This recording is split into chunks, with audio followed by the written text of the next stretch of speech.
ഇപ്പോഴത്തെ കാലഘട്ടത്തിൽ ഈ ഭക്ഷണമൊക്കെ വർജിച്ച് ശരീരത്തെ പീഡിപ്പിക്കേണ്ട കാര്യമുണ്ടോ? അയ്യോ, കയ്പ് നിറഞ്ഞ വെള്ളം, മാറായിലെ വെള്ളം നമ്മൾ പ്രാർത്ഥിക്കാറുണ്ടോ? അയ്യോ, ഉണ്ടോന്ന്. പക്ഷേ ത്യാഗമെടുത്ത് പ്രാർത്ഥിക്കുന്നുണ്ടോ? ആത്മാവിന് ശക്തി. Praise the Lord. ജീവൻ രക്ഷിക്കാൻ വേണ്ടി ശരീരത്തിൽ ചില ഭാഗങ്ങൾ മുറിച്ചു കളഞ്ഞ് രക്ഷപ്പെടുന്ന പല്ലിയെ പോലെ നിന്റെ വീട്ടിൽ ദൈവിക ഇടപെടൽ നീ ആഗ്രഹിക്കുന്നുണ്ടോ? നിങ്ങളുടെ വീട്ടിലെ കുറവ് കർത്താവ് പരിഹരിക്കും. ആമേൻ. സങ്കീർത്തന പുസ്തകം 138 അധ്യായം 3 തിരുവചനം. Book of psalm chapter 138 verse 3. വചനം പറയുന്നു, ഞാൻ വിളിച്ചപേക്ഷിച്ച നാളിൽ അവിടുന്ന് എനിക്ക് ഉത്തരമരുളി, അവിടുന്ന് എൻ്റെ ആത്മാവിൽ ധൈര്യം പകർന്ന് എന്നെ ശക്തിപ്പെടുത്തി. Praise the Lord. ഹല്ലേലൂയാ. സങ്കീർത്തകനായ ദാവീദ് പഠിപ്പിക്കുകയാണ്, ദേ ഞാൻ വിളിച്ചപേക്ഷിച്ച നാളിൽ അവിടുന്ന് എനിക്ക് ഉത്തരമരുളി. പറഞ്ഞേ, ഉത്തരമരുളി. എപ്പോഴാ? ഞാൻ വിളിച്ചപേക്ഷിച്ച നാളിൽ. ഞാൻ വിളിച്ചപേക്ഷിച്ച നാളിൽ കർത്താവ് എനിക്ക് ഉത്തരമരുളി. ഈ കാലഘട്ടം എന്തിനുള്ളതെന്നറിയാവോ? ദൈവത്തെ വിളിച്ചപേക്ഷിക്കാനുള്ള കാലഘട്ടമാണ്. Price the Lord. നീ ദൈവത്തെ വിളിച്ചപേക്ഷിച്ചാൽ ദൈവം നിനക്ക് ഉത്തരമരുളും. ദൈവം നിനക്ക് ഉത്തരമരുളും. ഹല്ലേലൂയാ, ഹല്ലേലൂയാ. എന്റെ സങ്കീർത്തകൻ പറയുന്ന ഇതാണ്, അവിടുന്ന് എനിക്ക് ഉത്തരമരുളി, അവിടുന്ന് എൻ്റെ ആത്മാവിൽ ധൈര്യം പകർന്ന് എന്നെ ശക്തിപ്പെടുത്തി. Praise the Lord. Hallelujah, hallelujah. എന്റെ പ്രിയപ്പെട്ടവരെ, വിളിച്ചപേക്ഷിക്കുന്ന കാലഘട്ടമാണത് ഇനിയുള്ള കാലഘട്ടം. ഈ കാലഘട്ടത്തിൽ സംഭവിക്കേണ്ട ഒരു പ്രധാനപ്പെട്ട കാര്യം, നമ്മുടെ ആത്മാവിന് ശക്തി കിട്ടുന്ന സമയമാണ്. ആത്മാവിനെ ബലപ്പെടുത്തുന്ന സമയമാണ്. ആത്മീയ മേഖലയിൽ അല്പം കൂടെ ശ്രദ്ധിച്ച് വളരേണ്ട സമയമാണ്. ആത്മാവിന് ശക്തി. Praise the Lord. Hallelujah, hallelujah. അടുത്തിരിക്കുന്ന ആളോട് പറഞ്ഞേ, ദേ നിനക്ക് ആത്മാവിന്റെ ശക്തി കിട്ടും. പറഞ്ഞു കൊടുത്തേ, നിനക്ക് ആത്മാവിന്റെ ശക്തി കിട്ടും. Praise the Lord. Hallelujah, hallelujah. അതെങ്ങനെ എന്നാണ് നമ്മൾ ഇപ്പൊ പഠിക്കാൻ പോകുന്നത് കേട്ടോ. അതെങ്ങനെ കിട്ടും? എന്താണ് ഈ വിളിച്ചപേക്ഷിക്കുക എന്നൊക്കെ പറഞ്ഞാൽ എന്താണ് ഇതിനുള്ള വഴികൾ, എന്താണ് ഈ രീതികൾ എന്ന് നമ്മൾ തിരുവചനത്തിന്റെ വെളിച്ചത്തിൽ പഠിക്കാൻ പോവാണ്. അപ്പൊ അതുകൊണ്ട് നിങ്ങൾ വളരെ ശ്രദ്ധിച്ചിരുന്നു കൊണ്ട് ഈ വചനഭാഗങ്ങളൊക്കെ പഠിച്ച് പ്രാർത്ഥിക്കണം. Praise the Lord. Hallelujah, hallelujah. നിങ്ങൾ പല്ലിയെ കണ്ടിട്ടുണ്ടോ? പല്ലി, ലിസാർഡ് കണ്ടിട്ടുണ്ടോ? ഉണ്ടോ? ഉണ്ട്. മിക്കവാറും വീടുകളിൽ പല്ലിയുണ്ട്. ആരെങ്കിലും പല്ലിയെ വളർത്തുന്നത് കണ്ടിട്ടുണ്ടോ? ഞാൻ കണ്ടിട്ടില്ല അധികമൊന്നും, അല്ലേ? പല ജീവികളെയും വളർത്തുന്നത് കണ്ടിട്ടുണ്ട്. എലിയെ വളർത്തുന്നവരുണ്ട്, പട്ടിയെയും പൂച്ചയെയും വളർത്തുന്നവരുണ്ട്, അല്ലേ? പല്ലിയെ അധികം വളർത്തുന്നത് ഞാൻ കണ്ടിട്ടില്ല. നിങ്ങൾ ഈ പല്ലിയെ കണ്ടിട്ടുണ്ട്? വാലില്ലാത്ത പല്ലിയെ കണ്ടിട്ടുണ്ടോ? വാലില്ലാത്ത പല്ലി ജനിക്കുമ്പോഴേ വാലില്ലാതെയാണോ ജനിക്കുന്നത്? അല്ല, വാല് ഇല്ലാത്ത പല്ലിയാണ് ഈ നാളുകളിൽ നമ്മൾ ധ്യാനിക്കേണ്ട ഒരു ജീവി. വാലില്ലാത്ത പല്ലി എന്ന് പറഞ്ഞേ. വചനം പറഞ്ഞില്ലെങ്കിൽ ഇത് പറയാൻ നല്ല ഇഷ്ടമാണ് പലർക്കും. വാലില്ലാത്ത പല്ലി. ഈ വാലെങ്ങനെയാ നഷ്ടപ്പെട്ടെ? പറഞ്ഞേ. വാലെങ്ങനെയാ നഷ്ടപ്പെടുന്നേ? അതായത് മറ്റുള്ളവരുടെ ആക്രമണങ്ങളിൽ നിന്ന് രക്ഷപ്പെടാൻ പല്ലി ഉപയോഗിക്കുന്ന ഏറ്റവും വലിയ തന്ത്രമാണ് സ്വന്തം ശരീരത്തിന്റെ ഭാഗമായ വാല് മുറിച്ചു കളയും. Price the Lord. എന്നിട്ട് പല്ലി ഓടി രക്ഷപ്പെടും. ശത്രുവിൽ നിന്ന് രക്ഷപ്പെടാൻ പല്ലി ഉപയോഗിക്കുന്ന ഏറ്റവും വലിയ ഹൈടെക് പരിപാടിയാണ് ഏത്? സ്വന്തം ശരീരത്തിലെ വാല് മുറിച്ചു കളഞ്ഞിട്ട് ഓടി രക്ഷപ്പെടും. എൻ്റെ പ്രിയപ്പെട്ടവരെ, ഈ നോമ്പ് കാലഘട്ടത്തിൽ നീ ധ്യാനിക്കേണ്ട ജീവിയാണ് ഏത്? വാലില്ലാത്ത പല്ലി. വെറും പല്ലിയല്ല, വാലില്ലാത്ത പല്ലി. എന്തിനാന്ന് വെച്ച് കഴിഞ്ഞാൽ, നിന്റെ ജീവിതത്തിൽ ശത്രുവിൻ്റെ ആക്രമണങ്ങളിൽ നിന്ന് നിനക്ക് രക്ഷപ്പെടണമെങ്കിൽ ചില കാര്യങ്ങളിൽ വേദനിപ്പിക്കുന്ന ചില സ്റ്റെപ്പുകൾ എടുത്തേ പറ്റൂ. ഹല്ലേലൂയാ, ഹല്ലേലൂയാ, ഹല്ലേലൂയാ. ശത്രുവിന്റെ ആക്രമണങ്ങളിൽ നിന്ന് രക്ഷപ്പെടണമെങ്കിൽ ചില വേദനിപ്പിക്കുന്ന, ഇച്ചിരി വിഷമിപ്പിക്കുന്ന, ത്യാഗപൂർണമായ ചില കാര്യങ്ങൾ ചെയ്തേ പറ്റൂ. അതിലൊരു പ്രധാനപ്പെട്ട കാര്യമാണ് കത്തോലിക്ക തിരുസഭയിൽ ഈ നാളുകൾ നമ്മൾ ചെയ്യുന്നത് നോമ്പും ഉപവാസവും ദാനധർമ്മവും. നോമ്പും ഉപവാസവും ദാനധർമ്മവും. ചിലരൊക്കെ ചോദിക്കുന്ന ഒരു ചോദ്യമാണ്, എൻ്റെ അച്ചോ എന്തിനാണ് ഉപവസിക്കുന്നത്? ഇതൊക്കെ ഓൾഡ് സ്റ്റൈലല്ലേ, ന്യൂജൻ അല്ലേ? 2025 കിഡ്സ് ഒക്കെ ചോദിച്ചു വരുന്ന ചോദ്യം എന്താണ്? ദിസ് ഈസ് ഓൾഡ് സ്റ്റൈൽ, പഴയതല്ലേ? ഇപ്പോഴത്തെ കാലഘട്ടത്തിൽ ഈ ഭക്ഷണമൊക്കെ വർജിച്ച് ശരീരത്തെ പീഡിപ്പിക്കേണ്ട കാര്യമുണ്ടോ? ചോദ്യമാണ്. ഇതൊക്കെ ചോദിക്കും. എന്നിട്ട് നമ്മൾ തന്നെ ചില ഉത്തരങ്ങൾ കണ്ടെത്തും. എന്താണ്? അതായത് ഭക്ഷണം മാറ്റിവെക്കലല്ല ഉപവാസം. നമ്മൾ തന്നെ ചില ഉത്തരങ്ങൾ കണ്ടെത്തും അല്ലേ? നമ്മുടെ വീട്ടിൽ തന്നെ പലരുണ്ടല്ലോ, അതുകൊണ്ട് പലർക്കും പല സ്വഭാവങ്ങളല്ലേ, ഇനിയിപ്പോൾ നമ്മളായിട്ട് എന്തിനാണ്, അതുകൊണ്ട് നമുക്കൊക്കെ എന്തുമാവാം. എൻ്റെ പ്രിയപ്പെട്ടവരെ, ഒരു ദൈവമകനും ദൈവമകളും ഈ ഭൂമിയിൽ ആർജിച്ചെടുക്കേണ്ട ഒരു ആത്മീയ ബലത്തെക്കുറിച്ചാണ് ഈ കാലഘട്ടം ഓർമ്മപ്പെടുത്തുന്നത്. നമ്മുടെ ആത്മാവിന് ബലം കിട്ടാൻ ശരീരത്തിൽ നമ്മൾ ത്യാഗം എടുത്ത് പ്രാർത്ഥിക്കണം. Praise the Lord. Praise the Lord. ആർക്ക് ബലം കിട്ടാൻ? ആത്മാവിന് ബലം കിട്ടാൻ ശരീരത്തിൽ ത്യാഗം എടുത്ത് പ്രാർത്ഥിക്കണം. ആത്മാവിന് ബലം കിട്ടാൻ, നമ്മൾ ശരീരത്തിന് ബലം കിട്ടാൻ മസിൽ ഉണ്ടാക്കാൻ വേണ്ടിയിട്ട് എന്തോരം കഷ്ടപ്പെടുന്നു അല്ലേ? മണിക്കൂറുകളാണ് ജിമ്മിലൊക്കെ പോയിട്ട് എക്സസൈസ് ചെയ്യുന്നത്. എൻ്റെ പ്രിയപ്പെട്ടവരെ, ശരീരത്തിന് ബലം കിട്ടാൻ, ഞാൻ ചോദിക്കട്ടെ, ആത്മാവിന് ബലം കിട്ടാൻ വേണ്ടി നീ എന്ത് ചെയ്യുന്നു? ഈ ഉപവാസത്തിന്റെ പ്രത്യേകത, നോമ്പ് കാലഘട്ടത്തിന്റെ പ്രത്യേകത, നമ്മൾ ശരീരത്തിൽ ത്യാഗമെടുക്കുമ്പോൾ ആത്മാവിൽ നമ്മൾ ബലം പ്രാപിക്കും. വിശ്വസിക്കുന്നവര് ഒച്ചത്തിൽ ഒരു ആമേൻ എന്ന് പറഞ്ഞേ, വലതുകരം ഉയർത്തി പറഞ്ഞേ, രണ്ട് കരങ്ങൾ ഉയർത്തി പറഞ്ഞേ, ഹല്ലേലൂയാ. ഇത് ഒരു ആത്മീയ രഹസ്യമാണ്, ശ്രദ്ധിക്കണം. ഇത് ഒരു സ്പിരിച്വൽ സീക്രട്ടാണ്. ഇത് നമ്മളിത് ആരോടെങ്കിലും പെട്ടെന്ന് പറഞ്ഞാൽ അവർക്ക് മനസ്സിലാകത്തില്ല. അവർ ചോദിക്കും, പിന്നെ ഇതെന്തുവാ ഇത്?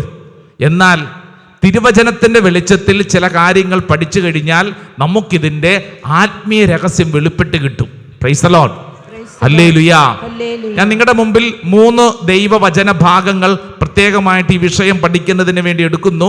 ഒന്നാമത്തത് പഴയ നിയമം ഓൾഡ് ടെസ്റ്റമെന്റ്, പുറപ്പാട് പുസ്തകം 17-ാം അധ്യായം 8 മുതലുള്ള വചനം. ബുക്ക് ഓഫ് എക്സോഡസ് ചാപ്റ്റർ 17, 17-ാം അധ്യായം 8 മുതലുള്ള വചനങ്ങൾ നമ്മൾ വായിക്കാൻ പോവാണ്. ഇസ്രായേൽ ജനത, ഇങ്ങോട്ട് നോക്കിക്കേ. ഇസ്രായേൽ ജനത ഈജിപ്തിന്റെ അടിമത്തത്തിൽ നിന്നും അവരൊരു യാത്രയിലാണ്. എങ്ങോട്ടുള്ള യാത്ര? കാനാൻ ദേശത്തേക്കുള്ള യാത്ര. പോകുന്ന വഴിയിൽ മുഴുവൻ തടസ്സങ്ങളാണ്, ഭയങ്കര തടസ്സങ്ങൾ. 14-ാം അധ്യായം എത്തിയപ്പോൾ എന്താണ് തടസ്സം? ചെങ്കടൽ, മുമ്പോട്ട് പോകാൻ വഴിയില്ല. ഒരു കണക്കിന് ദൈവത്തെ വിളിച്ച് പ്രാർത്ഥിച്ചവര് കടല് കടന്നു. അടുത്ത അധ്യായം എത്തിയപ്പോൾ അടുത്ത തടസ്സം. 16-ാം അധ്യായത്തിലോട്ടൊക്കെ എത്തുമ്പോൾ നമ്മൾ കാണുന്നത് എന്താണ്? കുടിക്കാൻ വെള്ളമില്ല. അയ്യോ, കയ്പ് നിറഞ്ഞ വെള്ളം, മാറായിലെ വെള്ളം എന്ന് പറഞ്ഞു കഴിഞ്ഞാൽ ഇത്രയധികം പ്രതിസന്ധികൾ നിറഞ്ഞൊരു ജീവിതം. ഈ ഇസ്രായേൽക്കാരുടെ അവസ്ഥ നോക്കിക്കേ. ഒരു കുരിശ് പോകുമ്പോൾ അടുത്ത കുരിശെന്നൊക്കെ ചിലർ പറയുന്ന പോലെ ഈ പ്രശ്നങ്ങൾ ഇങ്ങനെ ഒന്നിനു പുറകെ ഒന്നായി വന്നു നിൽക്കുകയാണ്. നിങ്ങളുടെ ജീവിതത്തിൽ എന്തെങ്കിലും പ്രശ്നങ്ങൾ ഉണ്ടോ? ഇല്ലേ? ചെറുതോ വലുതോ ആയ എന്തെങ്കിലുമൊക്കെ പ്രശ്നങ്ങളുള്ളവരൊന്ന് കൈപൊക്കിക്കേ. ഒന്നെനിക്കൊന്ന് വെറുതെ ഒരു സന്തോഷം. എന്തെങ്കിലുമൊക്കെ ചെറുതോ വലുതോ ആയ എന്തെങ്കിലുമൊക്കെ പ്രശ്നങ്ങൾ, പ്രതിസന്ധികൾ ഉള്ളവർ കൈപൊക്കിക്കോ. പേടിക്കണ്ട, നല്ലപോലെ കർത്താവിൻ്റെ മുമ്പിലല്ലേ. ഒട്ടുമുക്കാലും പേര് കൈപൊക്കിയിട്ടുണ്ട്, കുറച്ച് പേര് കൈപൊക്കിയിട്ടില്ല. മിക്കവാറും ഈ കൈപൊക്കാത്തവരായിരിക്കും പ്രശ്നം ഉണ്ടാക്കുന്നവർ. സാധ്യതയുണ്ട്. ഇങ്ങോട്ട് നോക്കിയേ, പ്രശ്നമില്ലാത്ത വലിയൊരു ഉണ്ടോ? അല്ലേ? അതായത് പ്രശ്നങ്ങൾ പലതും. അപ്പൊ ഇസ്രായേൽ ജനത്തിന്റെ അവസ്ഥ പോലെ തന്നെയാണ് ആരുടെ അവസ്ഥ? എൻ്റെയും നിങ്ങളുടെ അവസ്ഥ. ഒരു പ്രശ്നത്തിൽ നിന്നിങ്ങനെ രക്ഷപ്പെട്ട് പുറത്തോട്ട് വരുമ്പോഴാണ് അടുത്ത പ്രശ്നം. ദേ ഇസ്രായേൽ ജനം അങ്ങനെ മുന്നോട്ട് പോകുമ്പോൾ ഇസ്രായേൽ ജനത്തെ ഒരു സംഘം ആളുകൾ ആക്രമിക്കാൻ വരുന്നതാണ് രംഗം. 17-ാം അധ്യായം അതിൻ്റെ 8 മുതലുള്ള വചനം വായിച്ചു കേട്ടോളൂ കേട്ടോ, ശ്രദ്ധിച്ച് വായിച്ചു കേട്ടോ. ബൈബിൾ ഉള്ളവർ ബൈബിൾ തുറക്കണം. പുറപ്പാട് പുസ്തകം 17-ാം അധ്യായം 8-ാം വചനം എടുത്ത് വായിക്കണം. 8 മുതൽ വചനം വായിക്കണം. ബൈബിൾ ഇല്ലാത്തവർ ഇവിടെ നിന്ന് വായിക്കുമ്പോൾ ഇപ്പൊ ശ്രദ്ധിച്ച് കേട്ടോ. അമലേക്ക് റഫീദീമിൽ വന്ന് ഇസ്രായേൽക്കാരെ ആക്രമിച്ചു. അപ്പോൾ മോശ ജോഷുവയോട് പറഞ്ഞു, ആളുകളെ തിരഞ്ഞെടുത്ത് അമലേക്കരുമായി യുദ്ധത്തിന് പുറപ്പെടുക. ഞാൻ നാളെ ദൈവത്തിൻ്റെ വടി കയ്യിലെടുത്ത് മലമുകളിൽ നിൽക്കും. മോശ പറഞ്ഞതനുസരിച്ച് ജോഷുവ അമലേക്കരുമായി യുദ്ധം ചെയ്തു. മോശ, അഹറോൻ, ഹൂർ എന്നിവർ മലമുകളിൽ കയറി നിന്നു. Price the Lord. ഹല്ലേലൂയ. ഇതാ ഒരു സംഘം ആളുകൾ ഇസ്രായേൽക്കാരെ ആക്രമിക്കാൻ വരികയാണ്. ഈ സംഘത്തിനൊരു പേരുണ്ട്. എന്താണ് പേര്? അമലേക്യർ. പറഞ്ഞേ, അമേരിക്കക്കാരല്ല, അമലേക്യർ. പറഞ്ഞേ, ഒച്ചത്തി പറ. അമലേക്യർ. അമലേക്യർ. അമലേക്യർ എന്ന് പറയുന്ന ഗ്രൂപ്പ്, ഈ ഗ്രൂപ്പിന്റെ പ്രത്യേകത എന്താണെന്നറിയാവോ? ഇവര് ഇസ്രായേൽക്കാരെ ഇടയ്ക്കിടയ്ക്ക് ഇങ്ങനെ ശല്യപ്പെടുത്തിക്കൊണ്ടിരിക്കും. ഇടയ്ക്കിടയ്ക്ക് ഇവരെ ഇങ്ങനെ ചൊറിഞ്ഞുകൊണ്ടിരിക്കും. ഇടയ്ക്കിടയ്ക്ക് ഇവരെ ആക്രമിച്ച് ഭാരപ്പെടുത്തും. ഏതാണ് ഗ്രൂപ്പ്? അമലേക്യർ. ദേ അമലേക്യർ യുദ്ധത്തിന് വന്നപ്പോൾ ലീഡർ ആരാണ്? മോശ. മോശ ജോഷുവയോടും സംഘത്തോടും പറഞ്ഞു, നിങ്ങളൊരു കാര്യം പോയി, നിങ്ങൾ താഴ്വാരത്തിൽ പോയിട്ട് യുദ്ധം ചെയ്തോ. ഞാനും ഹൂറും അഹറോനും ഞങ്ങൾ 3 പേര് മലമുകളിൽ കയറി നിന്ന് ഞങ്ങൾ ദേ പ്രാർത്ഥിക്കാൻ പോവാ. നിങ്ങൾ അങ്ങോട്ട് പൊക്കോ, നിങ്ങൾ പോയി യുദ്ധം ചെയ്തോ. ഞങ്ങൾ ഇവിടെ മലമുകളിൽ ഇതാ പ്രാർത്ഥിക്കാൻ പോകുന്നു. ഹല്ലേലൂയാ, ഹല്ലേലൂയാ, ഹല്ലേലൂയാ. പ്രിയപ്പെട്ടവരെ, അപ്പോ താഴ്വാരത്ത് എന്താണ്? യുദ്ധം. മലമുകളിൽ ഇതാ കരങ്ങൾ വിടിച്ച് മോശ ഇങ്ങനെ നിൽക്കുന്നു. മോശയുടെ കയ്യിൽ വിശ്വാസത്തിന്റെ ദണ്ഡുണ്ട്. അത് ഉയർത്തിപ്പിടിച്ചുകൊണ്ട് മോശ പ്രാർത്ഥിക്കുന്നു. അടുത്ത വചനങ്ങളാണ് നമ്മൾ ശ്രദ്ധിച്ച് വായിക്കേണ്ടത്. വായിച്ചോളൂ. അടുത്ത വചനം 11-ാം തിരുവചനം. മോശ കരങ്ങൾ ഉയർത്തി പിടിച്ചിരുന്നപ്പോഴെല്ലാം ഇസ്രായേൽ വിജയിച്ചു. ഇസ്രായേൽ വിജയിച്ചു. കരങ്ങൾ താഴ്ത്തിയപ്പോൾ അമലേക്യർക്കായിരുന്നു വിജയം. അതെന്നാ പരിപാടിയാ? അതായത് മലയുടെ മുകളിൽ ഒരു മനുഷ്യൻ കരങ്ങൾ ഉയർത്തി പ്രാർത്ഥിക്കുന്നു. ദേ താഴ്വാരത്ത് ഇസ്രായേൽ ജനം വിജയിക്കുന്നു. കൈകൾ താഴ്ത്തിയപ്പോൾ ഇസ്രായേൽക്കാർ തോറ്റു. അത് എങ്ങനെ? പറഞ്ഞേ, അതെങ്ങനെയാ? അതെന്ത് മാജിക്കാ അതിൻ്റെ പിന്നിലുള്ളത്? എന്ത് മാജിക്കാ അതിൻ്റെ പിന്നിലുള്ളത്?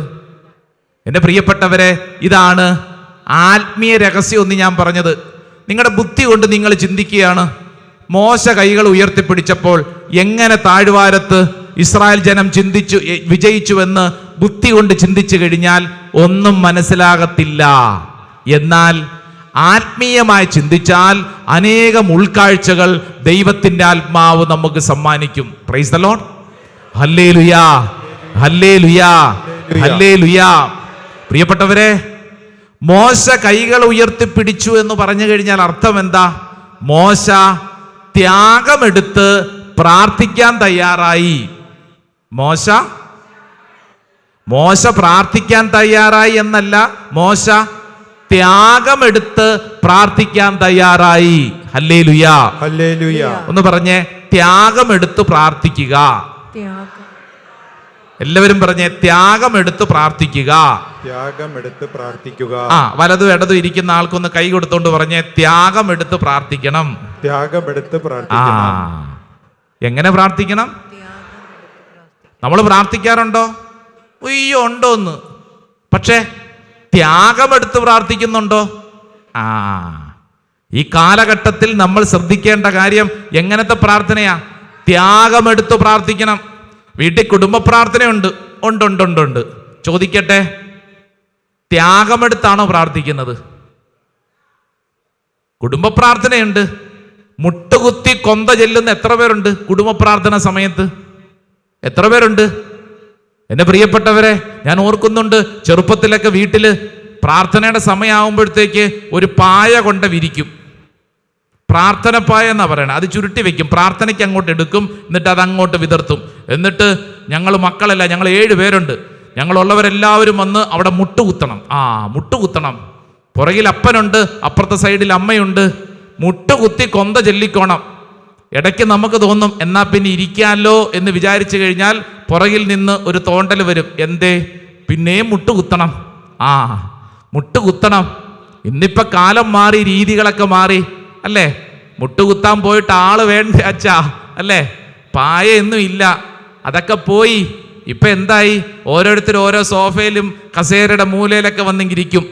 ചിലരുണ്ടെങ്കിലായി, ഇല്ലെങ്കിലായി. ചിലർക്കൊരു സ്ഥലം കിട്ടിയാൽ മതി, അപ്പം അവിടെ ഇരുന്ന് ഉറങ്ങാനും തുടങ്ങും. ഇവിടുത്തെ കാര്യമല്ല, വീട്ടിലെ കാര്യം. ഇവിടെ ഇരിക്കുന്ന നിങ്ങളുടെ ഇരിപ്പ് കണ്ടില്ലേ? എന്ത് രസകരമായ ഇരിപ്പാ അല്ലേ? സംശയം ഉണ്ടെങ്കിൽ ആ വലതും ഇടതും ഇരിക്കുന്നതിൻ്റെ മുഖത്തോട്ട് നോക്കിക്കേ. ഹായ്, എന്ത് രസം അല്ലേ?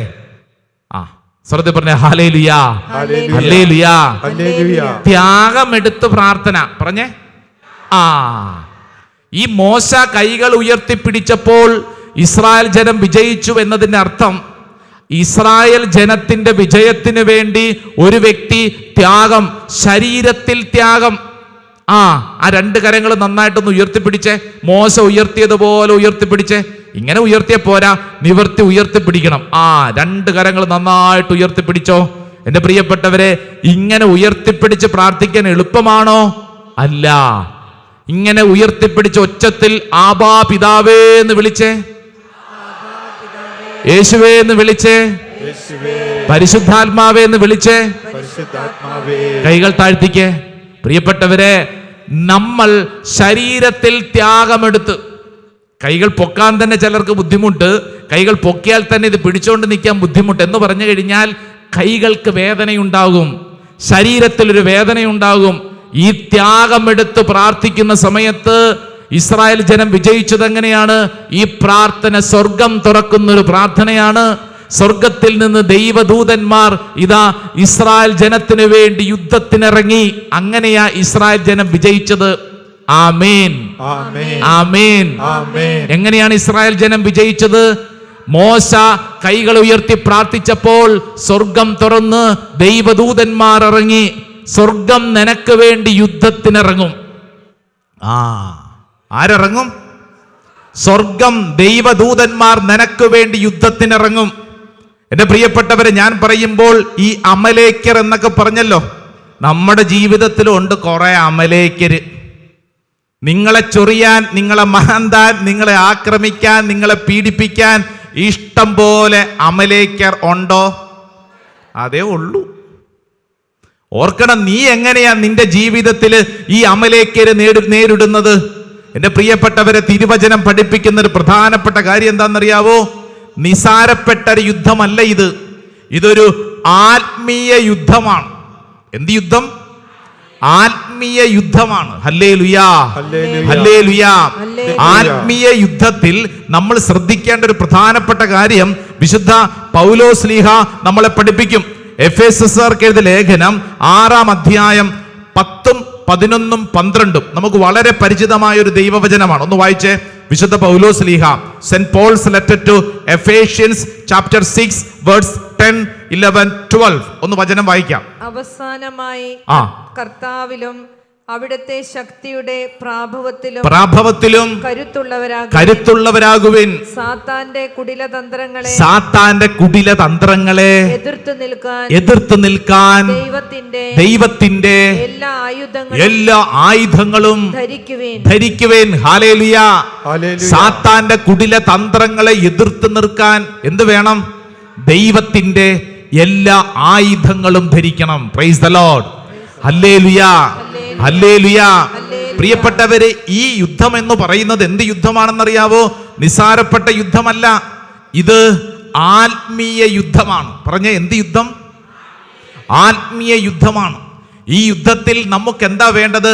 ദൈവത്തിന്റെ എല്ലാ ആയുധങ്ങളും ധരിക്കണം. ഹല്ലേലൂയാ, ഹല്ലേലൂയാ, ഹല്ലേലൂയാ. പ്രിയപ്പെട്ടവരെ, ഈ ആയുധങ്ങൾ ധരിക്കുന്ന ആത്മീയമായി ബലം പ്രാപിക്കുന്ന കാലഘട്ടം. അതാണ് ഈ കാലഘട്ടത്തിന്റെ പ്രത്യേകത.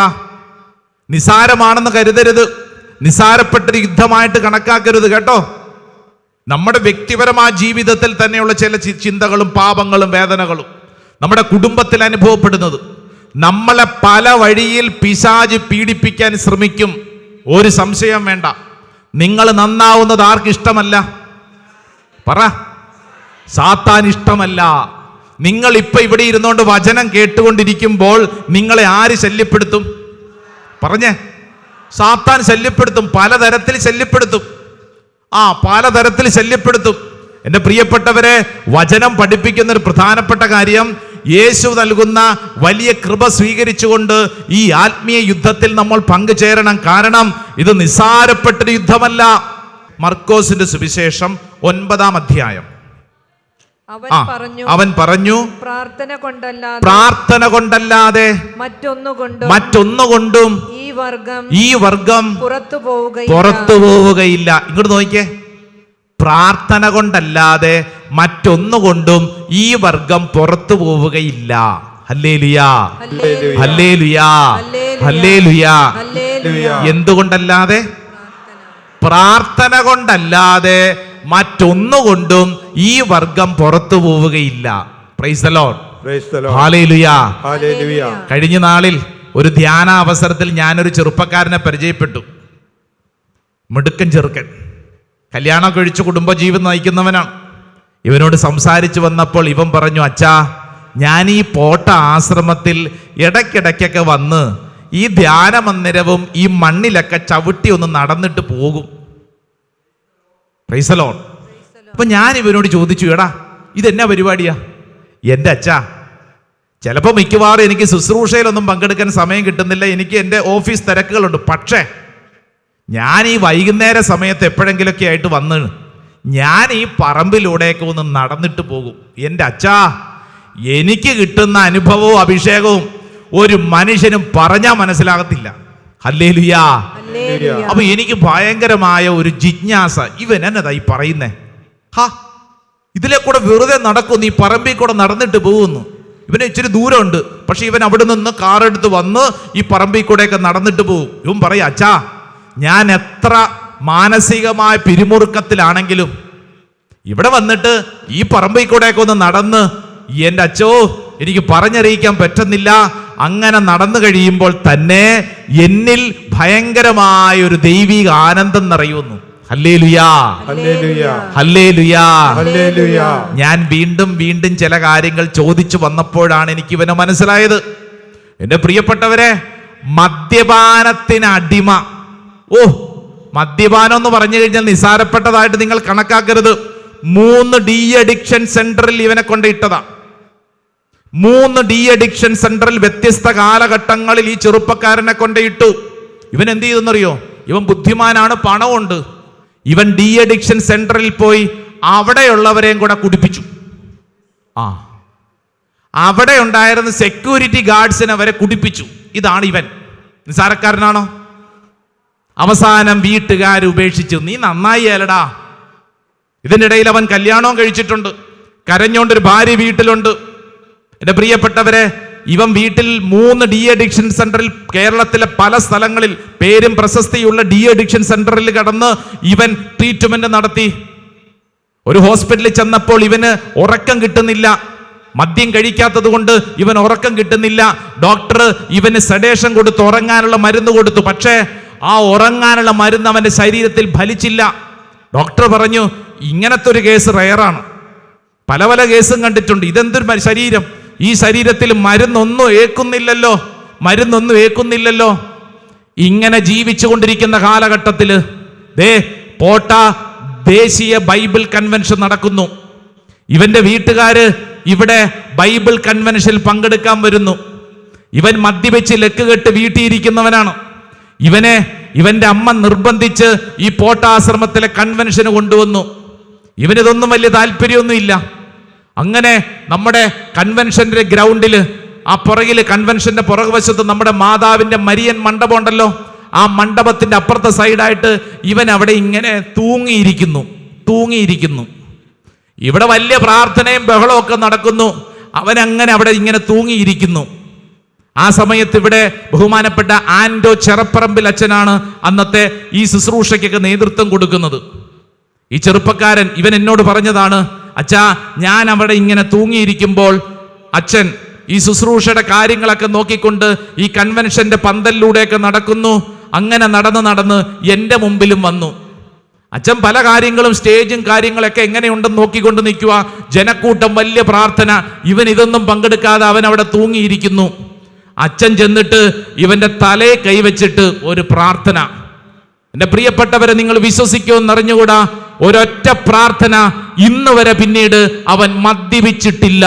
ഹല്ലേലൂയാ, ഹല്ലേലൂയാ, ഹല്ലേലൂയാ. ഇന്ന് വരെ അവൻ മദ്യപിച്ചിട്ടില്ല. 3 ഡി അഡിക്ഷൻ സെന്ററിൽ അവൻ കിടന്നതാ. അവന്റെ ശരീരത്തിൽ മരുന്നൊന്നും ഏറ്റിട്ടില്ല. ഇവൻ പറഞ്ഞത്, അച്ഛാ എന്റെ ജീവിതത്തിൽ ഒരു വൈദികൻ, നിങ്ങൾക്കറിയാം ആൻഡോ ചെറപ്പറമ്പിൽ അച്ഛൻ ഇവിടെ ജീവിച്ച മനുഷ്യനാ. ആ അച്ഛൻ ഒന്ന് കൈവച്ച് പ്രാർത്ഥിച്ചതേ ഉള്ളൂ. വലിയ സിദ്ധികളൊന്നും ഞാൻ കണ്ടിട്ടില്ല. സാധാരണപ്പെട്ട ഒരു വൈദികനാണ്, പക്ഷെ നന്നായിട്ട് പ്രാർത്ഥിക്കൂ വൈദികൻ. എന്റെ പ്രിയപ്പെട്ടവരെ, ഈ അച്ഛനൊന്ന് കൈവച്ച് പ്രാർത്ഥിച്ചതേ ഉള്ളൂ. മനസ്സിലാവുന്നുണ്ടോ? ഒരു കൈവെപ്പ് പ്രാർത്ഥന, ഒരു വൈദികന്റെ കൈവെപ്പ് പ്രാർത്ഥന. എന്തിനാ? ഇടയ്ക്കിടയ്ക്കൊക്കെ ഈ കാലഘട്ടത്തിൽ അനേക ചോദ്യങ്ങളുണ്ടല്ലോ. എന്തിനാണ് ഒരു വൈദികന്റെ മുമ്പിൽ പ്രാർത്ഥിക്കുന്നത്? സിസ്റ്റേഴ്സിന്റെ അടുക്കെ പോകുന്നത് എന്തിനാ? ഇങ്ങനെയൊക്കെ 100,000 ചോദ്യങ്ങൾ യൂട്യൂബിൽ ഇരുന്ന് പലരും ചോദിച്ചുകൊണ്ടിരിക്കുന്ന സമയത്ത് നീ പറയണം, ദേ സാക്ഷ്യമുണ്ട്. ഒരു വൈദികൻ, ഒരു പാവപ്പെട്ട വൈദികൻ വന്ന് ദേ ഇവന്റെ തലയിൽ കൈവച്ച് പ്രാർത്ഥിച്ചു. ഇവന്റെ ജീവിതത്തിൽ പിന്നീട് ഇന്ന് വരെ അവൻ മദ്യപിച്ചിട്ടില്ല. ഈ ചെറുപ്പക്കാരൻ അവൻ ഇടയ്ക്കിടയ്ക്ക് വൈകുന്നേരങ്ങളിലൊക്കെ ഈ മണ്ണിലൂടെ നടന്നിട്ട് പോകും. എന്തിനെന്നറിയോ? അവന്റെ ജീവിതത്തിൽ അവൻ അനുഭവിച്ചത് വീണ്ടും വീണ്ടും റീചാർജ് ചെയ്ത് അഭിഷേകത്തിൽ നിലനിൽക്കാൻ. ഹല്ലേലൂയാ, ഹല്ലേലൂയാ. അതുകൊണ്ടാ നമ്മൾ പറഞ്ഞത് ഈ യുദ്ധം എന്ന് പറയുന്ന നിസാരപ്പെട്ട യുദ്ധമല്ലെന്ന്. നിന്റെ ടെക്നിക്കൊന്നും ഓടത്തില്ല. ആത്മീയ യുദ്ധത്തിന്റെ പ്രത്യേകത, പിശാചിനെ നിനക്ക് നേരിടണമെങ്കിൽ നിസാരപ്പെട്ട കാര്യം പോരാ. ഉപവാസവും പ്രാർത്ഥനയും. ശരീരത്തിൽ ത്യാഗം എടുത്തു പ്രാർത്ഥിക്കണം. പറഞ്ഞേ, ശരീരത്തിൽ ത്യാഗം എടുത്ത് പ്രാർത്ഥിക്കണം.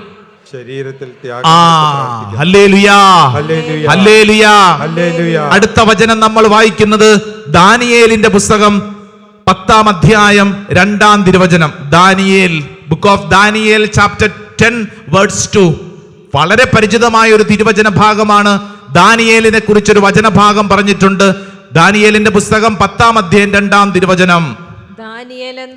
ദാനിയേൽ എന്ന ഞാൻ 3 ആഴ്ച കാലത്തേക്ക് വിലാപം ആചരിക്കുകയായിരുന്നു. കണ്ടോ, ആരാണ്? പേര് പറ. ദാനിയേൽ. എത്ര നാളത്തേക്ക്? 3 ആഴ്ച, 21 ദിവസത്തേക്ക് ഞാൻ ഇതാ ചില കാര്യങ്ങൾ എന്റെ ജീവിതത്തിൽ ഞാൻ പാലിക്കുന്നു. എന്നിട്ട് അടുത്ത വചനം, ആ 3 ആഴ്ച കാലം മുഴുവൻ രുചികരമായ ഭക്ഷണം കഴിക്കുകയോ മാംസവും മീഞ്ഞും ആസ്വദിക്കുകയോ സുഗന്ധലേപനം നടത്തുകയോ ചെയ്തില്ല. ഹല്ലേലൂയാ. എന്ന് പറഞ്ഞാൽ എന്ത് മനസ്സിലായി? ദാനിയേല് ചില ത്യാഗപ്രവർത്തികൾ എടുക്കാൻ തയ്യാറായി. നിസാരപ്പെട്ട പ്രാർത്ഥനയല്ല, നിസാരപ്പെട്ട നോമ്പല്ല, ത്യാഗമെടുത്തുള്ള പ്രാർത്ഥന. ത്യാഗം, ശരീരത്തിൽ എനിക്ക് ഇഷ്ടമുള്ളതൊക്കെ കഴിക്കാമെന്നെല്ലാം ഉണ്ടെന്ന്. നമ്മുടെ അവസ്ഥ എന്താ? വീട്ടിൽ കിട്ടാത്തത് കൊണ്ടാണ് നോമ്പ് കാലത്ത് കഴിക്കാത്തത്. പലരും കിട്ടിയാൽ കഴിക്കും, അല്ലേ? വീട്ടിലുണ്ടാക്കുന്നില്ല, അതുകൊണ്ട് കിട്ടുന്നില്ല. അതല്ല വേണ്ടത്. നീ ഒരു തീരുമാനം എടുക്കുകയാണ്, എനിക്ക് വേണ്ട, എനിക്ക് വേണ്ട. പറ്റുമോ? ശരീരത്തില് നമുക്കൊരു തീരുമാനം എടുക്കണമെങ്കിൽ നമുക്ക് വേണ്ടത് എന്താണെന്നറിയാവോ? ഒരു നിഷേധിയുടെ ചങ്കൂറ്റം വേണം. ഒരു കാര്യത്തോട് വേണ്ട എന്ന് പറയാൻ പറ്റണം. ഹല്ലേലൂയാ. അരുത് എന്ന് പറയാൻ പറ്റണം. ഹല്ലേലൂയാ, ഹല്ലേലൂയാ. വാലില്ലാത്ത പല്ലിയെ കുറിച്ച് ഞാൻ പറഞ്ഞു. എന്തിനാന്ന് മനസ്സിലായോ?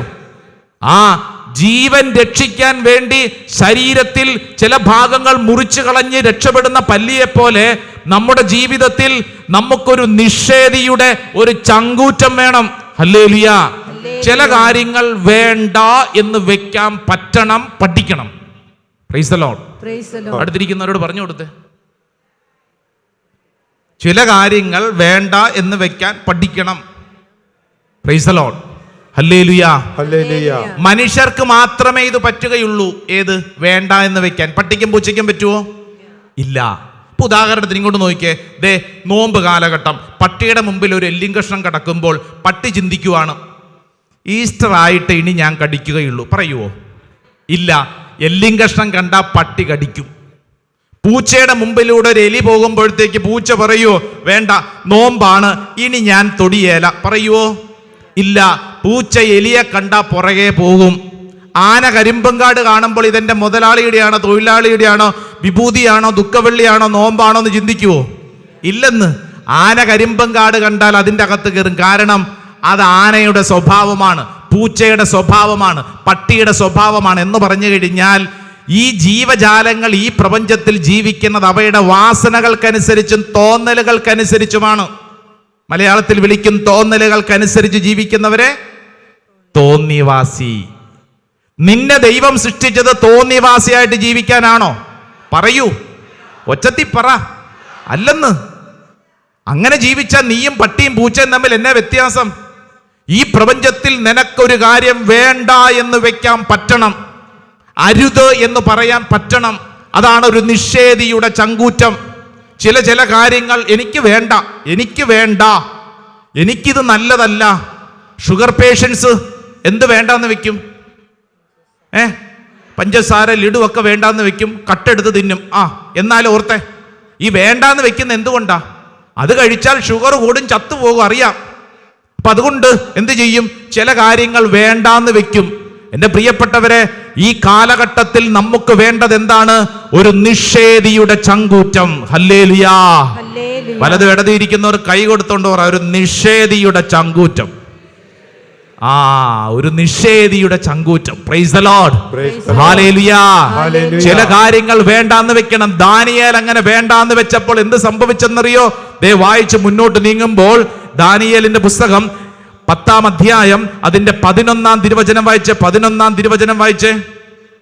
അവൻ എന്നോട് പറഞ്ഞു എന്താണെന്നറിയാവോ? ദേ 21 ദിവസം പ്രാർത്ഥിച്ചു കഴിഞ്ഞപ്പോൾ ഇവന്റെ വീട്ടിലേക്ക് ഒരാളെത്തി. വായിച്ചേ. ഏറ്റവും പ്രിയങ്കരനായ ദാനിയേലേ, എഴുന്നേൽക്കുക. കണ്ടോ, ആരാ പറഞ്ഞെന്നറിയാവോ? ഇവന്റെ വീട്ടിൽ സ്വർഗത്തിൽ നിന്ന് മാലാഖ പറന്നെത്തി. നീ ത്യാഗമെടുത്ത് പ്രാർത്ഥിച്ചാൽ നിന്റെ വീട്ടുപടിക്കൽ ആരെത്തും? പറയൂ. സ്വർഗം നിനക്ക് വേണ്ടി ഇറങ്ങുമെന്ന്. സ്വർഗം നിനക്ക് വേണ്ടി അധ്വാനിക്കാൻ ഇറങ്ങും. സ്വർഗം നിനക്ക് വേണ്ടി കാത്തു നിൽക്കും. പക്ഷേ നീ എന്ത് ചെയ്യണം? ത്യാഗമെടുത്ത് പ്രാർത്ഥിക്കാൻ തയ്യാറാവണം. ഹല്ലേലൂയാ, ഹല്ലേലൂയാ. ഞാൻ ഈ കഴിഞ്ഞ ദിവസം ഒരു ഇടവകപ്പള്ളിയിൽ ധ്യാനിപ്പിക്കാൻ ചെന്നപ്പോൾ അവിടുത്തെ സങ്കീർത്തിയിലുള്ള കപ്പ്യാര് ചേട്ടൻ സാക്രിസ്റ്റ്യൻ അദ്ദേഹം എന്നോട് പറഞ്ഞു, അച്ഛാ, എൻ്റെ മകന് വേണ്ടി കഴിഞ്ഞ 2 വർഷക്കാലമായി ഞാൻ പ്രാർത്ഥിക്കുന്നു. ഞാൻ ചോദിച്ചു, ചേട്ടൻ എങ്ങനെയാ പ്രാർത്ഥിക്കുന്നേ? അച്ഛാ, എൻ്റെ മകന് ഒരു അലർജി രോഗം വന്നിട്ട് അവൻ വല്ലാത്ത ചില പീഡകളിലൂടെ കടന്നു പോവുകയായിരുന്നു. എന്നാൽ എൻ്റെ പ്രാർത്ഥന വഴി എൻ്റെ മകനിൽ സൗഖ്യമുണ്ടായി. ഞാൻ ചോദിച്ചു, അല്ല, എന്താണ് ചേട്ടൻ ചെയ്ത പ്രവൃത്തി? അച്ഛാ, കഴിഞ്ഞ 2 വർഷമായിട്ട് ഞാൻ ചെരുപ്പ് ഉപേക്ഷിച്ചു. ചെരുപ്പ് ഉപേക്ഷിച്ചച്ചാ. അച്ഛാ, അത്ര എളുപ്പമല്ല. ചെരുപ്പില്ലാതെ നടക്കുക അത്ര എളുപ്പമല്ല. പക്ഷേ ഞാൻ പ്രാർത്ഥിച്ചപ്പോൾ കർത്താവ് എന്നോട് പറഞ്ഞു, ഞാൻ ത്യാഗമെടുത്താൽ എൻ്റെ മകന്റെ ജീവിതത്തിൽ അത് സംഭവിക്കും. എൻ്റെ മകന്റെ അലർജി രോഗം ഞാൻ ചെരുപ്പില്ലാതെ നടന്ന് ശരീരത്തിൽ ത്യാഗമെടുത്ത് പ്രാർത്ഥിച്ച് അത് മാറി. കൈയടിച്ച് ഈശോയ്ക്ക് നന്ദി പറഞ്ഞേ. ഹല്ലേലൂയാ, ഹല്ലേലൂയാ. എന്നിട്ട് ഇദ്ദേഹം പറഞ്ഞു, അച്ഛാ, ഇത്തവണത്തെ നോമ്പിൽ ഞാൻ പുതിയ ചില ഐറ്റംസ് ഒക്കെയാണ് ഇറക്കാൻ പോകുന്നത്. ഇത് കേൾക്കുമ്പോഴത്തേക്ക് ചിലർ ചിന്തിക്കും, ഇതൊരു ശരീരത്തെ പീഡിപ്പിക്കുകയല്ലേ? അല്ലെന്ന്. ശരീരത്തെ പീഡിപ്പിക്കുന്നതല്ല. നീ ശരീരത്തെ കുത്തി വേദനിപ്പിക്കുന്നതല്ല. പട്ടിണിക്കിട്ട് നിന്റെ ശരീരത്തെ രോഗാഗ്രസ്തമാക്കാനല്ലെന്ന്. മറിച്ച് നിന്റെ ശരീരത്തിൽ ചില ത്യാഗങ്ങൾ എടുത്താൽ അന്തരീക്ഷത്തിൽ മാറ്റമുണ്ടാകും. നിന്റെ ശരീരത്തിൽ നീ ത്യാഗമെടുത്താൽ നിന്റെ വീട്ടിൽ മാറ്റങ്ങൾ ഉണ്ടാകും. ഒരു സംശയവും വേണ്ട. കഴിഞ്ഞ ക്രിസ്മസ് കാലത്ത് ഒരു ചേട്ടൻ ഇവിടെ വന്നിട്ട് പറഞ്ഞു, അച്ഛാ, എൻ്റെ മകന് വേണ്ടി പ്രാർത്ഥിക്കണം. ഞാൻ പറഞ്ഞു, പ്രാർത്ഥിക്കാൻ ചേട്ടാ, എന്നാ വിഷമം? അച്ഛാ, +2 കഴിഞ്ഞ ചെറുക്കനാ. രാത്രി ഇപ്പൊ കയറി വരുന്നത് ഏതോ ഒരു സമയത്ത്. വന്നെങ്കിലായി, ഇല്ലെങ്കിൽ ഇല്ല. പകല് കുറെ സമയം പോത്തുപോലെ കിടന്നുറങ്ങും. ചോദിക്കാനൊന്നും ചെല്ലാൻ പാടില്ല അച്ഛാ, അവൻ അരിശമാ, ദേഷ്യമാ. എന്നിട്ട് വൈകുന്നേരം ആകുമ്പം കുളിച്ച് വീണ്ടും പോകും. എങ്ങോട്ടാണ്, എന്താണ് ഒരു പിടുത്തവും ഇല്ല. പക്ഷെ അച്ഛാ, എനിക്കറിയാം അവനിപ്പം മദ്യമൊക്കെ കുടിച്ചൊരു വല്ലാത്ത അവസ്ഥയിലാണെന്ന് എനിക്കറിയാം. എന്നതാ ചെയ്യണ്ടേ? അപ്പം പറയ എന്നതാ ചെയ്യണ്ടേ? ഞാൻ ഈ അപ്പനോട് ചോദിച്ചു, അപ്പൻ എന്ത് ചെയ്യാൻ പറ്റും? അച്ഛൻ പറ, ഞാൻ എന്നതാ ചെയ്യണ്ടേ? ഞാൻ അപ്പോ ഈ അപ്പനെ നോക്കിയിട്ട് പറഞ്ഞ, അപ്പന്റെ കുടി ഒന്ന് നിർത്തിയാലോ? അല്ല, അപ്പന്റെ കുടി അച്ഛതേ 25 ദിവസത്തേക്ക് തൊടിയ പോലും ഇല്ല. അപ്പൊ ഞാൻ ചോദിച്ചു, 25 ദിവസം കഴിഞ്ഞാലോ? അത് അപ്പൻ മകന് വേണ്ടി ഒരു ത്യാഗമെടുത്ത് പ്രാർത്ഥിച്ചാൽ മകനിൽ അത് സംഭവിക്കും. മകനിൽ അത് സംഭവിക്കും. ചെയ്യാച്ചാ, മകന് വേണ്ടിയല്ലേ? ചെയ്യാച്ചാ. പ്രാർത്ഥിച്ചുകൊണ്ടിരുന്നപ്പോ കർത്താവ് ഒരു ദൃശ്യം കാണിച്ചു തന്നത്, ഇദ്ദേഹത്തിന്റെ വീട്ടിൽ അലമാരിക്കകത്ത് കുറെ വിദേശ കുപ്പി ഇരിക്കുന്നു. ഞാൻ പറഞ്ഞു, പൊന്നു ചേട്ടാ, വീട്ടിൽ കുപ്പി ഇരിപ്പുണ്ടല്ലോ, തൊടിയേലച്ചാ. ഞാൻ പറഞ്ഞു, തൊടിയേലെന്നല്ല അതിന്റെ ഉത്തരം, അതെടുത്ത് പൊട്ടിച്ചു കളഞ്ഞേക്കണം. അച്ഛാ, വില കൂടിയതാ. ആയിക്കോട്ടെ എന്ന്. അച്ഛൻ, ഞാൻ കുടിക്കുകയല്ല. ആയിക്കോട്ടെ. ഇത് വെച്ചോണ്ടിരുന്നിട്ട് മകനെ കുറിച്ചും പറഞ്ഞ് സങ്കടപ്പെട്ടുകൊണ്ട് നടന്നിട്ട് കാര്യമുണ്ടോ? ആദ്യം എന്ത് ചെയ്യണം? അപ്പനൊരു ത്യാഗമെടുത്ത് പ്രാർത്ഥിക്കണം. പ്രിയപ്പെട്ടവരെ, ഈ അപ്പന്റെ മുമ്പിൽ മറ്റൊരു വഴിയില്ലാത്തത് കൊണ്ട് ഈ അപ്പൻ പറഞ്ഞ എന്നാന്നറിയോ?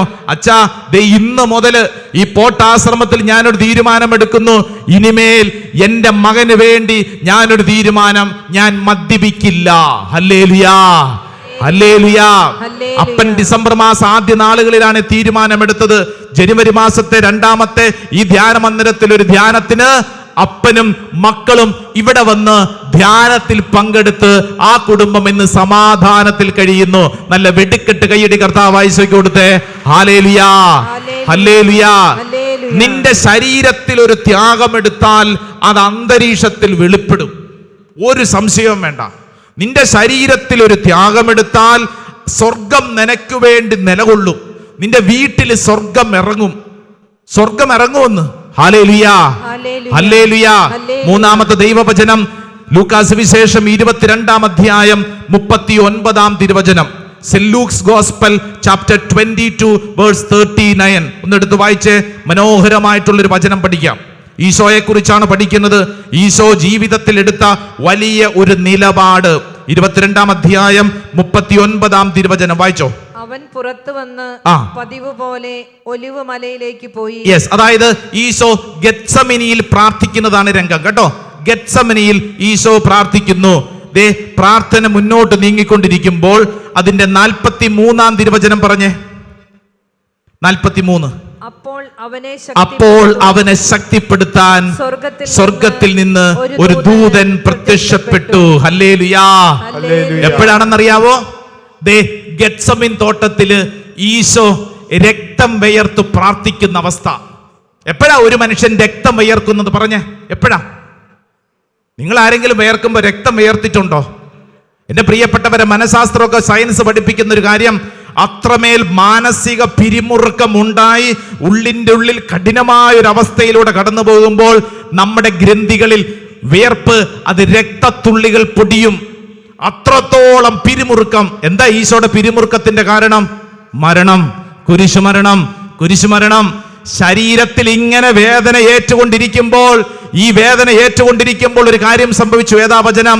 അപ്പോൾ അവനെ ശക്തിപ്പെടുത്താൻ സ്വർഗത്തിൽ നിന്ന് ഒരു ദൂതൻ പ്രത്യക്ഷപ്പെട്ടു. ഹല്ലേലൂയാ, ഹല്ലേലൂയാ, ഹല്ലേലൂയാ. എന്റെ പ്രിയപ്പെട്ടവരെ, ഒരു മനുഷ്യനെ സംബന്ധിച്ചിടത്തോളം 3 പ്രധാനപ്പെട്ട കാര്യങ്ങളുണ്ട്. 1 ഭക്ഷണം, 2 ഉറക്കം, 3 സുഖം. പറഞ്ഞേ, ഭക്ഷണം, 2 ഉറക്കം, 3 സുഖം. ഇത് 3ഉം ആരാവശ്യപ്പെടും? ശരീരം ആവശ്യപ്പെടും. Price the Lord. ഏതൊക്കെയാണ് 3 കാര്യങ്ങൾ? ഭക്ഷണം, ഉറക്കം, സുഖം. ഇത് ആരാവശ്യപ്പെടും? നിന്റെ ശരീരം ആവശ്യപ്പെടും.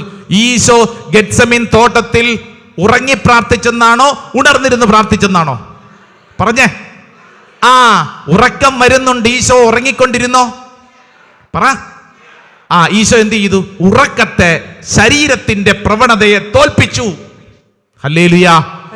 വലതും ഇടതും ഇരിക്കുന്നതിനെ നോക്കിക്കേ. തൂങ്ങിയിരുന്നോ? ഇങ്ങോട്ട് നോക്ക്. നല്ല ചൂടല്ലേ? മോളിൽ കറങ്ങുന്ന ഫാൻ. ഉറങ്ങാൻ തോന്നുമെന്ന്. ഉറങ്ങാൻ തോന്നും. ദേ, ഈശോ ഉണർന്നിരുന്ന് പ്രാർത്ഥിച്ചെന്ന് എന്ന് പറഞ്ഞ ശരീരത്തിൽ ത്യാഗമെടുത്ത് പ്രാർത്ഥിച്ചെന്ന് അതിന്റെ അർത്ഥം. ശരീരത്തിൽ ത്യാഗമെടുത്ത് പ്രാർത്ഥിച്ചു. ഹല്ലേലൂയാ.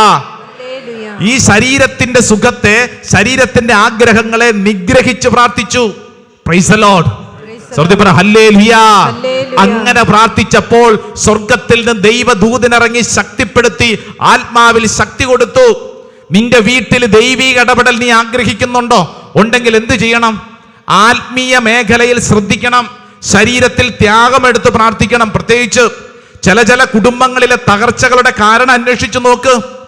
ശരീരത്തിൽ ചിലര് സുഖം അന്വേഷിച്ചു പോയത് കൊണ്ട് തലമുറകളായി ചില കുടുംബത്തിൽ പീഡകൾ. എവിടെയാ പോയെന്നറിയോ? ശരീരത്തിൽ സുഖം അന്വേഷിച്ചു പോയത് കൊണ്ട്. മദ്യപിച്ച് ശരീരത്തിന് സുഖം, ശരീരത്തിന് സുഖം കിട്ടിപ്പോയി. ഇപ്പൊ എന്താ പറ്റിയേ? അടുത്ത തലമുറ കുടുംബത്തിൽ ഇതിങ്ങനെ പീഡയായിട്ട് കിടക്കുക. മെച്ചമില്ല, ദുരിതം. ശരീരത്തിൽ നീ സുഖിച്ച കാര്യങ്ങൾക്ക് ശരീരത്തിൽ തന്നെ ഒരു ത്യാഗമെടുത്ത് പ്രാർത്ഥന. ഹല്ലേലൂയാ. തകർച്ചകൾ വന്നത് ഏതൊരു കുടുംബവും ചിന്തിച്ചോളൂ. ഈ നോമ്പ് കാലത്ത് ധ്യാനിക്കേണ്ട വിഷയം, എങ്ങനെയാ എന്റെ വീട്ടിൽ തകർച്ച വന്നത്? ശരീരത്തിൽ ചില കാര്യങ്ങളിൽ സുഖം അന്വേഷിച്ചു പോയത് കൊണ്ടാണ്. അങ്ങനെയാണെങ്കിൽ ആ ശരീരത്തിൽ തന്നെ ത്യാഗമെടുത്ത് പ്രാർത്ഥിക്കാനുള്ള ഒരു ചലഞ്ചാണ് ഈ കാലഘട്ടം. ഹല്ലേലൂയാ. വലതുകര സ്വർഗത്തിലേക്ക് ഉയർത്തി ഉച്ചത്തിൽ ഒരു ആമേൻ എന്ന് പറഞ്ഞേ. ഓരോ ഉച്ചത്തിൽ പറഞ്ഞേ ആമേൻ, ആമേൻ. വിശുദ്ധ പൗലോസ്ലീഹ കൊളോസ്യർക്ക് എഴുതിയ ലേഖനം 1-ാം അധ്യായം 29-ാം തിരുവചനം, 24-ാം തിരുവചനം. വിശുദ്ധ പൗലോസ്ലീഹ, saint Paul's letter to Colossians chapter 1 verse 24. നല്ലൊരു ഒന്നാന്തരം വചനം പൗലോസ്ലീഹ നമ്മളെ പഠിപ്പിക്കും. പഠിച്ചോളൂ. നിങ്ങളെ പ്രതി പീഡകളിൽ ഞാൻ സന്തോഷിക്കുന്നു. സഭയാകുന്ന തന്റെ ശരീരത്തെ പ്രതി ക്രിസ്തുവിന് സഹിക്കേണ്ടി വന്ന പീഡകളുടെ കുറവ് എന്റെ ശരീരത്തിൽ ഞാൻ നികത്തുന്നു. ഹല്ലേലൂയാ. എന്നെ കേൾക്കുന്ന മാതാപിതാക്കൾ ഒന്ന് കൈ പൊക്കിക്കേ. കുടുംബത്തിലെ മാതാപിതാക്കള് കൈ അങ്ങോട്ട് പൊക്കിക്കോ. കൈ അങ്ങനെ നിന്നോ. ദേ ഇങ്ങോട്ട് നോക്കിക്കേ. ഈ കാലഘട്ടത്തിൽ നിങ്ങൾ ശരീരത്തിൽ ത്യാഗമെടുത്ത് പ്രാർത്ഥിച്ചാൽ ക്രിസ്തുവിന്റെ പീഡകളോട് നിങ്ങളും ചേർന്ന് നിങ്ങളുടെ വീട്ടിലെ കുറവ് കർത്താവ് പരിഹരിക്കും. ആമേൻ, ആമേൻ, ആമേൻ, ആമേൻ. കൈതാത്തിക്കേ. ദേ പ്രിയപ്പെട്ടവരെ, പ്രത്യേകം ശ്രദ്ധിച്ചോ. നാളുകളായിട്ട് പ്രാർത്ഥിച്ചിട്ട് നിങ്ങൾക്ക് ഉത്തരം കിട്ടാത്ത ചില വിഷയങ്ങൾ. നൊവേന ചെല്ലുന്നു, ധ്യാനം കൂടി, അത് ചെയ്തു, ഇത് ചെയ്തു, അങ്ങനെ ചെയ്തു. ദേ ഇങ്ങോട്ട് നോക്കിയേ എന്റെ പ്രിയപ്പെട്ടവരെ. നാളുകളായിട്ട് നിനക്ക് ഉത്തരം കിട്ടാത്ത വിഷയത്തിൽ നീ ശരീരത്തിൽ ഒരു ത്യാഗമെടുത്ത് പ്രാർത്ഥിച്ചാൽ നിന്നിൽ അത് അനുഗ്രഹമായിട്ട് മാറും. Praise the Lord.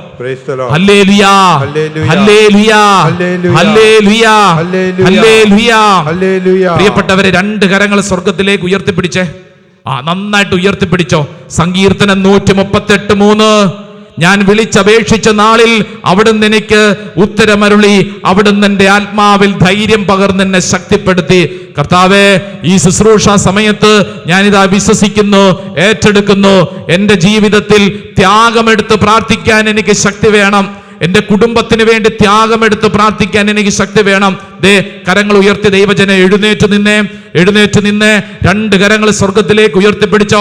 ഓൺലൈനൊക്കെ പങ്കെടുക്കുന്നവർ നിങ്ങൾ ആയിരിക്കുന്നിടങ്ങളിൽ 2 കരങ്ങൾ ഉയർത്തിപ്പിടിച്ചോ. നിന്റെ കുടുംബത്തിന് വേണ്ടി ത്യാഗമെടുക്കാൻ ഈ കാലഘട്ടത്തിൽ നീ തയ്യാറാവുക. നിന്റെ കുടുംബത്തിൽ നിന്ന് മൺമറഞ്ഞു പോയവരുടെ ആത്മാക്കളുടെ നിത്യശാന്തിക്ക് വേണ്ടി കരങ്ങൾ ഉയർത്തി പ്രാർത്ഥിക്കാൻ തയ്യാറാവണം. നിന്റെ കുടുംബത്തെ പീഡിപ്പിക്കുന്ന തിന്മകളുടെ മേൽ അധികാരം ലഭിക്കുന്നതിന് വേണ്ടി കരങ്ങൾ ഉയർത്തി പ്രാർത്ഥിക്കാൻ തയ്യാറാവണം. നിന്നെയും എന്നെയും പീഡിപ്പിക്കുന്ന ദുശീലങ്ങളുടെ അനുസരണക്കേടിന്റെ ദുരാത്മാവിനെ എതിർത്ത് തോൽപ്പിക്കാൻ കരങ്ങൾ ഉയർത്തി പ്രാർത്ഥിക്കാൻ തയ്യാറാവണം. നിന്റെ കുടുംബത്തെ ഏതെങ്കിലും തിന്മയുടെ നാരക ശക്തികൾ പിടികൂടുന്നുണ്ടെങ്കിൽ നീ കരങ്ങൾ ഉയർത്തി പ്രാർത്ഥിക്കാൻ തയ്യാറാവണം. എന്ന് പറഞ്ഞാൽ ത്യാഗമെടുത്ത് പ്രാർത്ഥിക്കുമ്പോൾ സ്വർഗം നിനക്ക് വേണ്ടി ഇറങ്ങും. നിന്റെ കുടുംബത്തെ സ്വർഗം പരിരക്ഷിക്കും. ജോബിന്റെ പുസ്തകം 1:10. ജോബിന്റെ കുടുംബത്തിനും സമ്പത്തിനും ചുറ്റും സംരക്ഷണ വേലി കെട്ടിയ ദൈവം നിന്റെ മേലും ഇടപെടും. 2 കരങ്ങൾ സ്വർഗത്തിലേക്ക് ഉയർത്തിപ്പിടിച്ച് ഈശോയേ എന്ന് വിളിച്ച് വിളിച്ച് പോരാ പോരാ പോരാ പോരാ പോരാ ഈശോയേന്ന് വിളിക്കട്ടെ. ഓ ദൈവത്തിന്റെ ആത്മാവ് ഈ സമയത്ത് പ്രാർത്ഥിക്കുന്ന ദൈവജനത്തിന്റെ മേൽ അത്ഭുതകരമായ കൃപ, ഉപവാസത്തിന്റെയും പ്രാർത്ഥനയുടെയും ദാനധർമ്മത്തിന്റെയും അഭിഷേകം ദൈവജനത്തിന്റെ മേൽ ഒഴുകട്ടെ. പിതാവിന്റെയും പുത്രന്റെയും പരിശുദ്ധാത്മാവിന്റെ നാമത്തില് ആരാധന ആരാധന ആരാധന. ആമേൻ ആമേൻ. നല്ലൊരു കയ്യടി കർത്താവായി ഈശോയ്ക്ക് കൊടുത്തേ.